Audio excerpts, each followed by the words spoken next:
एक बार एक संत के पास एक युवक सत्संग सुनने के लिए आया। संत ने उससे हालचाल पूछा तो उसने स्वयं को अत्यंत सुखी बताया। वह बोला, मुझे अपने परिवार के सभी सदस्यों पर बड़ा गर्व है। मैं उनके व्यवहार से संतुष्ट हूं। संत बोले, तुम्हें अपने परिवार के बारे में ऐसी धारणा नहीं बनानी चाहिए। इस दुनिया में अपना कोई नहीं होता। जहां तक माता पिता की सेवा और पत्नी बच्चों के पालन पोषण का संबंध है, उसे तो कर्तव्य समझकर ही करना चाहिए। उनके प्रति मोह या आसक्ति रखना उचित नहीं। युवक को संत की बात ठीक नहीं लगी। उसने कहा, आपको विश्वास नहीं कि मेरे परिवार के लोग मुझसे अत्यधिक स्नेह करते हैं। यदि मैं एक दिन घर न जाऊं तो उनकी भूख प्यास नींद सब उड़ जाती है, और पत्नी तो मेरे बिना जीवित भी नहीं रह सकती है। जब प्रेम है तभी सब इतना ध्यान रखते हैं मेरा, और मेरे परिवार वालों का प्रेम भी निस्वार्थ है।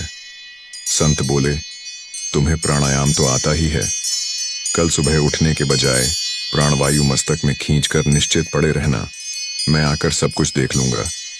दूसरे दिन युवक ने जैसा संत ने बताया था वैसा ही किया। युवक को मृत जानकर उसके सभी घर के लोग विलाप करने लगे। तभी संत वहां पहुंचे। घर के सभी सदस्य संत के चरणों में गिर गए। संत बोले, आप चिंता मत करें, मैं मंत्र से प्रयत्न कर इसे जिंदा कर देता हूं, लेकिन कटोरी भर पानी परिवार के किसी अन्य सदस्य को पीना पड़ेगा। उस पानी में ऐसी शक्ति है कि यह तो जीवित हो उठेंगे, लेकिन उस पानी को पीने वाला मर जाएगा।